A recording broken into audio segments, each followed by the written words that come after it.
Yo, Nick, where you at? Look at the tip of the hose.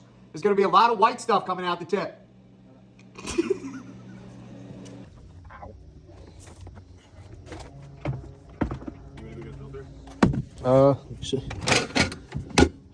They put one of these little dingleberry filters in here, so they're good. Yep.